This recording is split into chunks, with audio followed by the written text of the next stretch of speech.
नमस्कार. चला, आजचा विषय आहे की नैसर्गिकरित्या वजन कमी केलं तर वजन कमी पूर्ण वजन कमी होतं की नाही होत, आणि झालं तर ते टिकून राहतं का? तर याचं उत्तर मी आज तुम्हाला देणार आहे की ठीक आहे ना, तुम्ही नैसर्गिकरित्या तुमचं वजन कमी करताय, पण तुम्हाला हे पण काय काय गोष्टी आठवत असतील की तुम्ही ज्यावेळेस नैसर्गिकरित्या तुमचं वजन कमी करून घेताय त्यावेळेस तुम्ही हे चेक करता का की तुमच्या उंचीनुसार वजन तुम्हाला किती हवंय. दुसरं, तुमच्या फॅट्स किती, तुम्हाला नॉर्मल फॅट्स किती हवे आहेत. तिसरं, तुमच्या व्हिसरल फॅट्स किती हवे आहेत. चौथं, तुमचा BMI किती हवा आहे.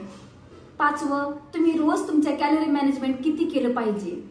सहावं, तुमचं बॉडी एज किती असायला हवं.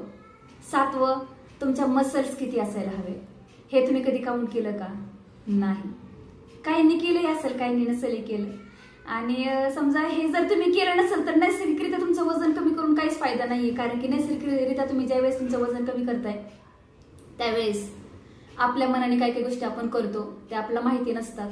याला गायडन्सची खूप गरज असते, याला कोचेसची खूप गरज असते. आणि ज्यावेळेस एखादे कोच तुमचं पर्सनली तुमचं वजन कमी करून घेतात त्यावेळेस ते तुम्हाला म्हणजे तुम्हाला तुमचं तुम्ही ज्यावेळेस स्टॉप करताय त्यावेळेस तुम्हाला पुढची वाटचाल सांगतात.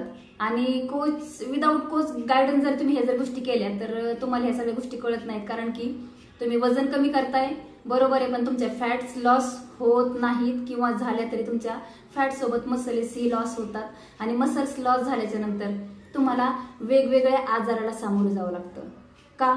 ज्या वेळेस तुमच्या फॅट सोबत मसल्स लॉस होतात त्यावेळेस तुमच्या हातपायाला मुंग्या येतात, त्यावेळेस तुमच्या पिंढऱ्याला गोळे येतात, त्यावेळेस तुमचे हातपाय गळून जातात, त्यावेळेस तुमचे हातपाय थरथर कापतात, त्यावेळेस तुमच्या डोळ्याला अंधाऱ्या येतात, त्यावेळेस एकदम थकवा येणं, स्ट्रेस येणं. आणि त्यासोबत अजून एक गोष्ट होतीये नैसर्गिकरित्या वजन कमी केल्याच्या नंतर, की तुमची जी स्किन आहे ना, स्किनवरचा ग्लो पूर्णपणे जातो निघून.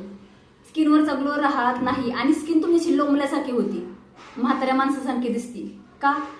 तर याचं कारण तुम्हाला नक्कीच पुढच्या भागामध्ये भेटणार आहे. आणि याचं तुम्हाला जर याच्यावर जर उत्तर पाहिजे असेल ना आणि करायचं जर असेल ना तर नक्कीच मला कॉल मेसेज करायचा आहे आणि आमच्या कॉलवरती येऊन बघायचं आहे. Yes, thank you so much. धन्यवाद.